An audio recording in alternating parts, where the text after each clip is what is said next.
So, very good afternoon to all my students. In the last class, we talked about the difference between civil and criminal law. We also talked about certain offenses under criminal law, and we also talked about the topic of vicarious liability falling under the purview of civil law in law of torts. So, in today's lecture, we are starting with the discussion based upon section 63 of Bharatiya Nyaya Sanhita, which talks about rape. So let's understand the rape, which has been given very clearly under section 63 and which encapsulates all the rudimentary elements which will help you as an advocate to determine whether the person has committed rape or not. Or as a law student, if you are facing any question based on rape, offense rape, then you have to determine ki whether the condition, whether the act given in the question can be amounted to rape or not. So let's start with the definition. First of all, it starts with a man is said to commit rape. Firstly, let's interpret this. A man is said to commit rape, which means that other than men, no women, no transgender is capable of committing rape. Only men is capable of committing rape as per section 63 of Bharatiya Nyaya Sanhita. So it starts with a man is said to commit rape if he penetrates to any extent his penis into the vagina, mouth, urethra or anus of a woman. तो ये category क्या बोल रही है कि अगर कोई व्यक्ति, अगर कोई पुरुष किसी भी हद तक अगर पेनिट्रेशन करता है उसके पीनस का into the vagina, urethra, mouth और एनस, इन चारों जगहों पर किसी भी एक्सटेंट तक अगर पेनिट्रेशन होता है पीनस का मेल ह्यूमन बॉडी का, it will amount to rape और makes her to do so with him और विथ एनी अदर पर्सन. अगर वो व्यक्ति कंपेल कर रहा है किसी दूसरे व्यक्ति के साथ ये चीज करने के लिए उस महिला को, then also it will amount to rape. This is category 1. Now let's move on to second category. In first category we talked about the penetration of a penis into the women body. क्या चार चीजें हमने देखी? VAMU या वूमा से भी आप याद कर सकते हो. V for vagina, U for urethra, M for mouth and A for anus. So second category B, which says that insertion, if a man inserts to any extent any object or any other part of male human body not being the penis into the vagina, urethra or anus of a woman. अब पहले क्या बात कर रहा था? पीनस की.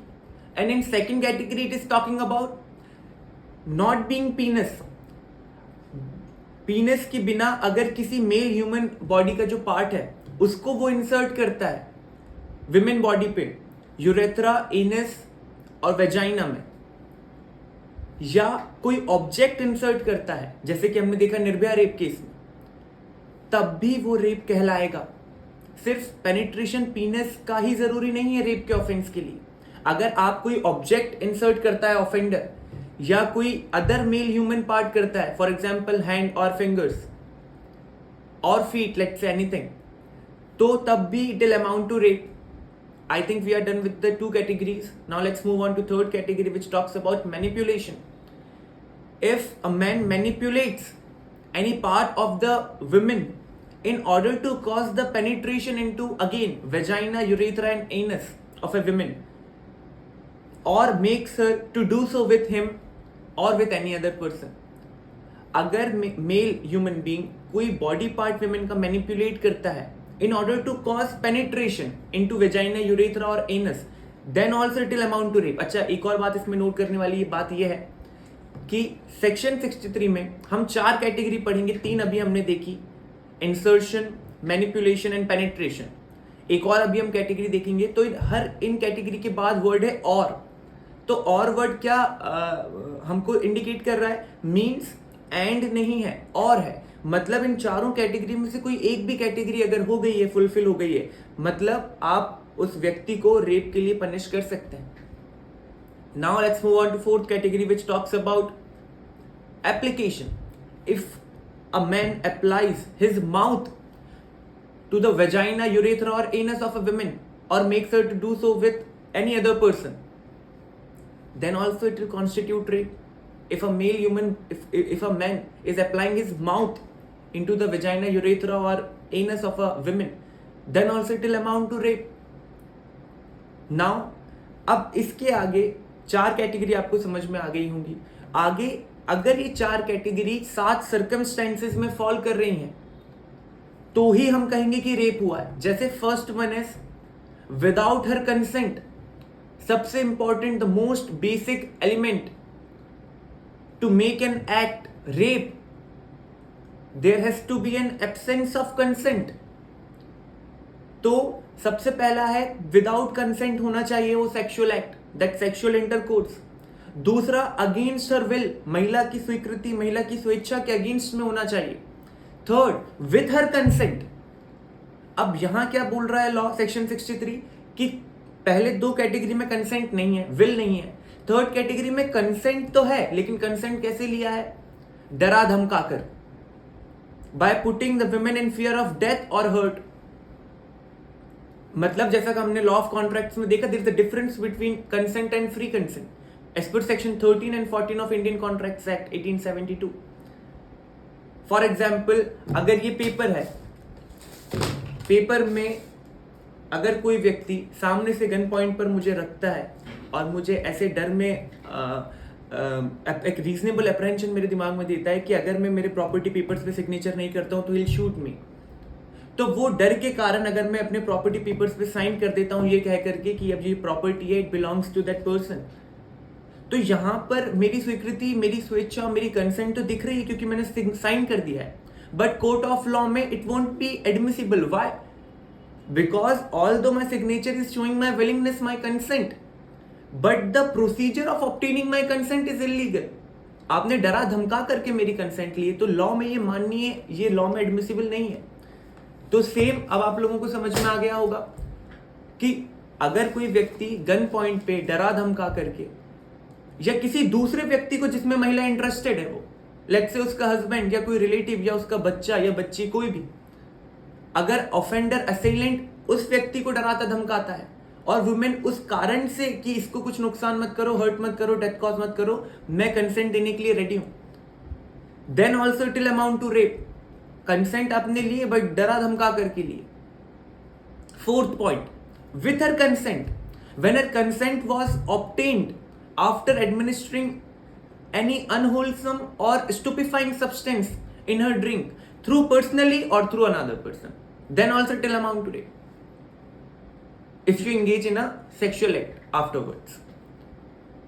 अब यहां पर कंसेंट है तो, लेकिन महिला ने कंसेंट पहले कैसे दी थी? डर के. अब महिला कंसेंट कैसे दे रही है? नशे में. या unwholesome substance means which is not good for human health, or stupefying substance means which attenuates your capability to think clearly or vividly, which makes you fall past of your scrutiny. किसी भी तरह का drug समझ लीजिए जिसको consume करने के बाद आप clearly, you are not able to think clearly, you are not able to decide properly as a rational person, you are not able to differentiate between what is right or what is wrong or what is contrary to law. तो इस वाले case में भी although the women is giving consent, but law क्या बोलेगा कि consent उसने proper दिमाग में fit as a rational person नहीं दी है, as a person who is being intoxicated और who is of unsound mind. तो ऐसी कंसेंट को भी लॉ क्या कहता है? This is inadmissible.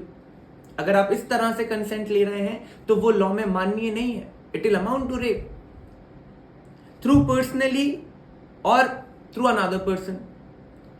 अब या तो वो ड्रिंक में जो, let's say assume there is a girl who is being promoted recently in her office, she wanted to throw a party to her friends.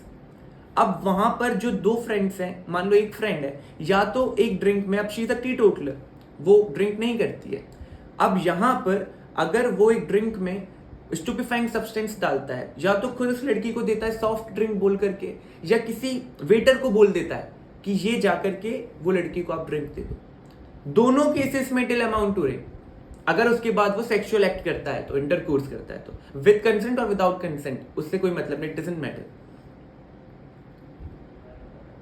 अब इसके बाद वाली कैटेगरी क्या कह रही है?